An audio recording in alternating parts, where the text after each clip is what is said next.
Welcome ladies and gents, my name is Curci and today I wanted to talk to you guys about the Evolve Big Alpha. The Big Alpha was only available for a short amount of time. It's over now, but I played a crap ton of it and I got some opinions that I want to say about what I feel Evolve is going to end up being. So Evolve is basically a 4v1 game. You have 4 player-controlled hunters against 1 player-controlled monster. The goal of the monster is to basically survive, and once you hit level 3, you can attack this power relay. If you kill all the hunters, you win, or if you destroy the power relay, you win. The hunters have to hunt down the monster and essentially kill it. It's pretty straightforward, but what really makes this game so solid is the depth to the gameplay that you experience while playing it. I do have my concerns for the game, what I feel that they need to fix before the final product comes out, but for what I've seen, it's actually really good. So let's talk about the monster first. There is 3 total monster types that you can use. 2 of them were available during the alpha. One of them has still yet to be announced. So the first one is Goliath. He's the one you'll have access to at the start of the game. It's the one that we've known about since the start of all this. But he's basically more of your melee type. He can throw rocks, he can breathe fire, he can charge, he can leap smash. The Kraken is more range, it's more DPS, more like spell casting in a way. So during the alpha, I only had access to the Goliath because you would have had to unlock the Kraken. I didn't play enough of the game to actually unlock it. But I did play against the Kraken, and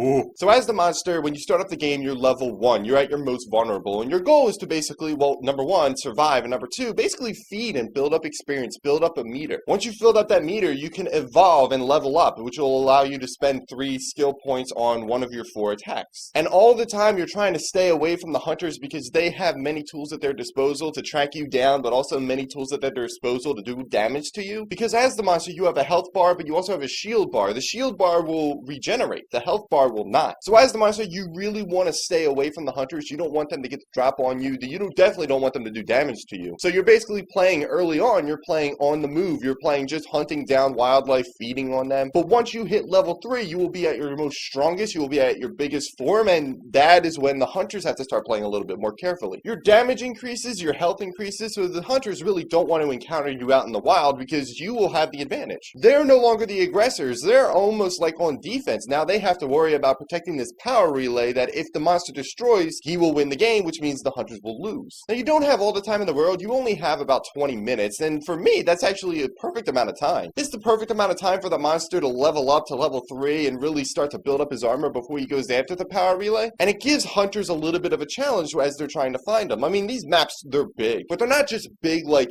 this way big, but they're big this way big. The verticality is really just extremely well done, and each of these maps are actually filled with a lot of wildlife that can be a little bit of a challenge. So there'll be some big wildlife creature that's standing there. If you kill it as the hunter, you can get a buff. If you kill it as the monster and eat it, you'll get a buff. And these buffs can be like, okay, your health will regenerate, or let's just say like you'll feed faster or something of that nature. But there are even plants that will attack and kill you. I have been killed by plants. But another thing that I really like is how there are some creatures that will just act like, there's one creature that'll act like a rock, and then when you get closer, it'll be like, blah!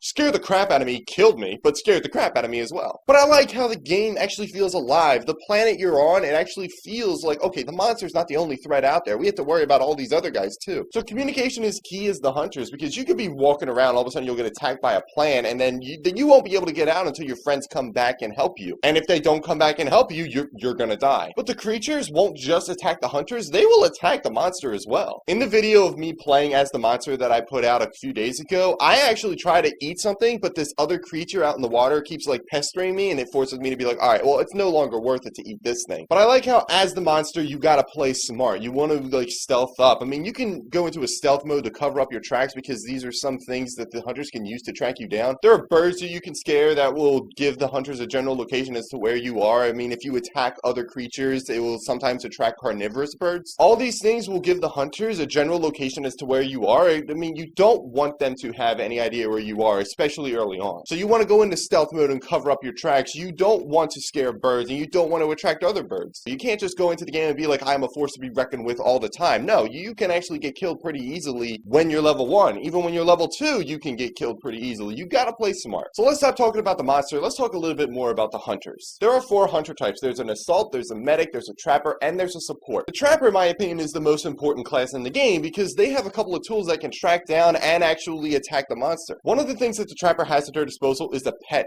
Daisy. Daisy will sniff out tracks. It will basically find the monster for you in a way. Like, it won't make a beeline for the monster, but it will give you an idea. If you don't have anything around to follow, Daisy is your starting point. Daisy will take you to where you need to be. But Daisy can also revive some of your teammates. So if you and all your friends are dead and Daisy's still up, Daisy can still revive. You're still in the game. But one of the other really important pieces of equipment that the Trapper has is the mobile arena. The mobile arena is a big dome shield that gets deployed. It locks off a certain area of the map, and it will hopefully trap the monster inside of it. Now, the mobile arena won't last forever. If the monster is smart, and this goes back to what I'm talking about when you're playing as the monster, you need to play smart. If you trap the monster early on, best strategy as the monster is to basically just run around the area. Draw out time, because when that shield does time out, it will go down, and it will give the monster a chance to actually escape and lose the hunters. But the dome shield is actually, yes, it locks off a portion of the map, but it's actually a pretty large portion, so you have some maneuverability just to go around. As the monster, you don't want to get caught in that at level 1. You don't even want to get caught in it at level 2. At level 3,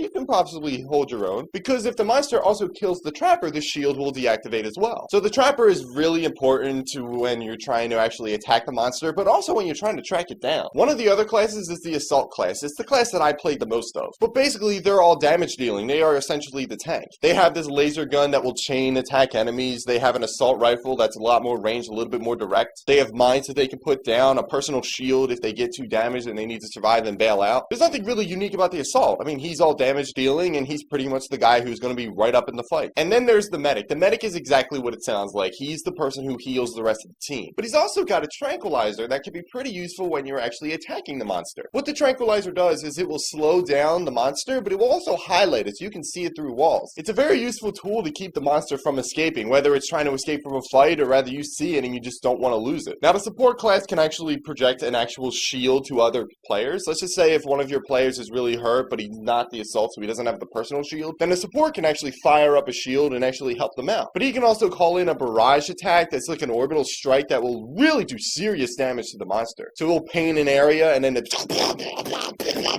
But the support class can actually use like a cloak. It will cloak himself and anybody else around him. This can be pretty useful to either A, escape a fight, or B, help out a friend who's been down. When you are downed, you are in like an incapacitated state. You can still fight back. It's almost like in Call of Duty, like that Last Stand, where you can actually still shoot your gun after you've lost all your health. But once you're dead after that point, you gotta wait like 2 minutes. That can be almost crippling because you need everybody. Everybody plays their role and they need to know what their role is. Communication is so key. We knew about this before the game even had the alpha, and even in the alpha, it has just been so reinforced. One time I played, I was communicating with my medic, but the other two guys were speaking a completely different language, and you could tell we weren't communicating because 2 of us were setting up at the power relay, the other 2 were chasing the monster on the other side of the map. You can pretty much guess we lost because half of us weren't actually doing what we were all supposed to be doing. You could argue strategy, but I mean, we all need to be on the same page. You don't want to be separated, which is something that the monster will take advantage of. If one of you actually is lagging behind, then he will pounce on you. You definitely don't want to get caught out in the open by yourself with the monster, even when the monster is level 1. It's not good. But as the hunters, you need to play smart. You need to communicate, but you also need to have a plan. The plan I always enforce is to always keep the monster running. You don't want him to get comfortable in an area and just attacking so many different things and feeding. Because if he sets up in an area and he's just attacking a whole bunch of wildlife and feeding constantly, he's going to level up quickly, which is going to give him more time to attack the power relay. That's something you don't want. You want to drag out time as much as possible. Give the monster less time to actually attack the power relay so he will make more rash decisions. With rash decisions comes making mistakes. And with mistakes comes the possibility of capitalizing on them, which can actually result in a win. So as you're attacking the monster, you're just peppering it with attacks and keeping it on the run, keeping it moving. You're also dragging out time. But when it eventually hits level 3, then you want to try to immediately go ahead and set up at the power relay, because if the monster goes to the power relay and your team isn't there, it's going to start doing damage to the power relay. But I love the depth to the gameplay, and for lack of a better phrase, I love how the game evolves as the game progresses. As the monster levels up, the strategy of the hunters need to change, and the strategy of the monster needs to change. And everybody can adapt their own strategy. They can try to be aggressive early as the monster, or they can try to be playing like I play, which is a lot more reserved until you get full armor and full health at level 3 before you start attacking. But the game actually gives you a lot of freedom to play the way your team needs to play in order to pick up the win. And that's why I like this game so much. That's why I think that the game shows a lot of promise, but there are some negatives to accompany it. Understandably, this is an alpha, so there are going to be some issues that are going to be warranted. I mean, the game releases in February, so, I mean, how much of this can actually be fixed? Number 1 was actually matchmaking. I spent a lot of time watching the wheel do this.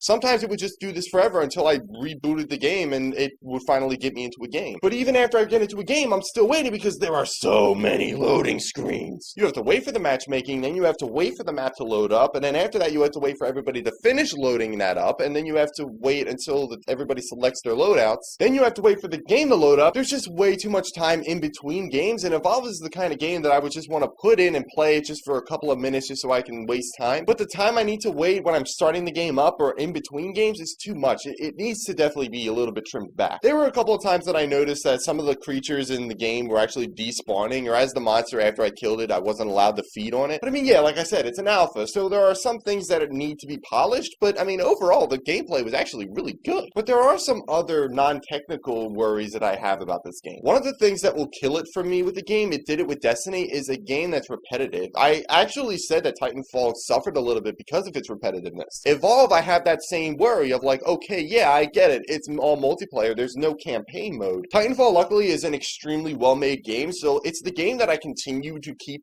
playing, but will Evolve actually continue to do that? Arguably, Evolve's gameplay is actually more in-depth than Titanfall's gameplay, which is more or less a straight-up shooter, but Titanfall has a lot of other game modes that changes up the pacing a little bit. It changes the gameplay from your straight-up deathmatch to capture the flag, which is a lot more fast-paced, and even the recently added Frontier Defense, which is essentially a horde mode. All those things add in something new for Titanfall to offer me, and it actually gives the game a bit of freshness. But with Evolve, we only know that there's only one game mode. There's only the hunt, which is the 4v1. Now, the developers have confirmed that there are other game modes, but the game launches in February. Why don't we know at least one other? You could argue that the developers are just holding their cards close to their chest on the sake of they just don't want to reveal everything and they want the game to have some sort of surprises. But why don't we know just one other? Can we just know what one other is? Because then you start to wonder why they're not telling us. Is it because they want to keep it a secret, or because what is there is actually not very good? It gives me a little bit of concern because, yes, we only know about one game mode and there's no campaign. So the game is basically centered around this hunt mode. That's not good enough for me. I mean, if I'm going to buy your game for $60, I need to see more. It's like if Call of Duty came up and said, okay, there will be a deathmatch multiplayer mode, but you want $60 for it? What was there with the alpha was good. My worry is that it's not enough, and that the repetitiveness is also going to become a big factor. Now, these are still the same arguments that I had with myself when Titanfall was about to launch, and Titanfall actually turned out to be an extremely well-made game that is still number one on my list. But I really did like the game. I did enjoy the alpha. What was there was awesome. I just need to see more. Anyway, guys, thank you so much for watching, and I'll see you next time.